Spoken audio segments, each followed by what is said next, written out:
የጁቢ አንደኛ ደረጃ ትምህርት ቤት ውስጥ ትምህርታዊ ኤግዚቢሽን መካሄዱ ትምህርት ቤቶች ተማሪዎችን በእውቀት በአመለካከትና በክህሎት የተሻሉና ለነገ ብቁ ሀገር ተረካቢ እንዲሆኑ ተማሪዎችን በደረጃ በመለየት የማጠናከሪያ ትምህርት በመስጠት ተማሪዎች በሳይንስ ትምህርት የተሻሉ መሆናቸውን በቂ ግንዛቤ ወስደናል። በመሆኑም የትምህርት ዘርፉ ባለፉት 2 ዓመታት የገጠመውን አስቸጋሪ ጊዜያቶች በጽናት እያለፈና አበረታች ስራዎችን እየሰራ እንደሚገኝ ትምህርታዊ ኤግዚቢሽኑ ማሳያ ነው ሲሉ አቶ መኮንን አባተ እንዲህ ይገልጻሉ። መኮንን አባተ ባላለው ከ01 ወይም ከሰፈር ከቴክኒክና ሙያ ሰፈር ነው የመጣሁት ማለት ነው። እንግዲህ እንዳጠቃላይ በጁቢ አንደኛ ደረጃ ትምህርት ቤት ያየነው ነገር በዛሬው ዕለት በጣም በርካታ ብዙ ነገሮችን አይተናል።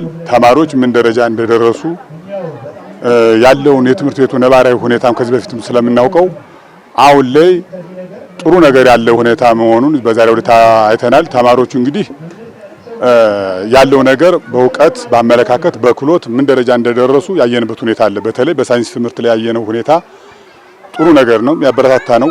ከዚህ በፊት እንደሚደረገው ሁሉ አሁንም መማር ማስተማሩ ወደ ጥሩ ደረጃ እንደመጣ ያየነው ነው።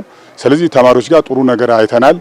በተለይ ደግሞ አንደኛ ክፍል ላይ ያየነው ጥሩ በአንደኛ ክፍል ላይ ማወቅ ያለባቸው ልጆች እያወቁ የመጡበት ሁኔታ አለ። አንደኛ ክፍል ላይ እንግዲህ አንድ ተማሪ ምን ያህል አውቋል፣ ምን ያህል ማንበብ መጻፍ ችሏል የሚለውን ነገር ያየንበት ሁኔታ አለ። ተማሪዎች እንግዲህ ይሄ ምንድነው የሚያሳየው? አንደኛ በዋናነት ወላጁ ዛሬ ተሰጥቶ ይሄን ነገር ሲያደርግ ምንድነው የሚያሳይ? ወላጁ በይበልጥ ተማሪዎች የሚውሉ ትምህርት ቤት ላይ ለ4 ሰዓት ያክል ነው። የበለጠው ሚናው የሚጫወተው ወላጅ ነው። ወላጅ ደግሞ በቤት ውስጥ ልጆችን ምን ያህል ክትትል እያደረገ ነው፣ ምን ያህል ልጆች ያውቀዋል፣ ምን ያህል ልጆቹ ትምህርት ቤት ሄደው መማር ማስተማሩ በምን ያህል አግባብ እየተከታተሉት ነው የሚለውን ነገር ለማሳየት የወላጁ ሚና ከፍ ያለ ነው። ስለዚህ ወላጆች ከዚህ መረዳት ያለባቸው ልጆቻቸውን በጥሩ ሁኔታ መከታተል እንዳለባቸው ነው። ዛሬ ምን ተማርሽ፣ ምን ተማርክ የሚለውን ነገር ሁሌም መከታተል ይጠይቀናል ማለት ነው። የቤት ስራ ተሰጥቷል ወይ እያልን እሱን ማየት ይጠበቅብናል ማለት ነው። ስለዚህ የወላጁ ሚና ከፍተኛ ስለሆነ ወላጆች ከዚህ በኋላ ምንድነው ማድረግ ያለብን? አሁን እዚህ የተሻሉ ልጆችን ነው እንግዲህ አንደኛ ክፍልም ከ8ኛ ክፍል ከእያንዳንዱ የክላስ ደረጃ ያየናቸው። ሁሉም ተማሪ ግን እኩል መሄድ ካለበት የወላጁ ሚና ነው። እንግዲህ ልዩነቱ እዚያው መማር ማስተማሩን ክፍል ውስጥ በአንድ ላይ ነው የሚያዩት። ግን ልዩነቱ ምንድነው? ወላጁ ልጆች በምን አግባብ ነው እየተማሩ የሚለውን ነገር ሁሌም መከታተል ይጠይቀናል ማለት ነው።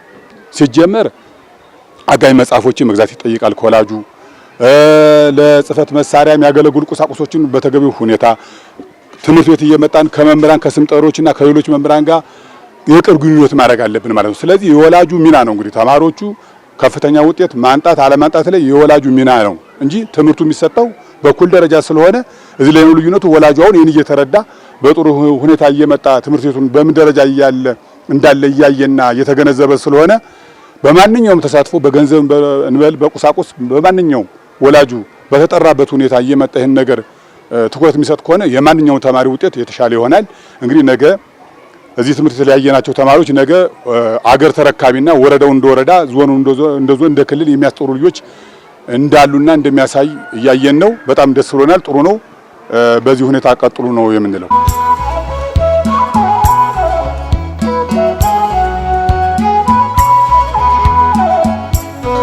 ስሜ ሰላማዊት ማን ይባላል። ከ8ኛ ክፍል የመጣሁት ይሄ ስራ ስጦታ ክበብ ነው። እንግዲህ በዚህ በስራ ስጦታ ክበብ ሻወር አለ፣ ሙሉ ሻወር አለ፣ ግማሽ ሻወር አለ፣ ፓንት ሞዴስ አሉ፣ ክፍል አለ፣ መኝታ ክፍል፣ ማረፊያ ክፍል አለ፣ ዩኒፎርም መቀየሪያ ዩኒፎርም አለ።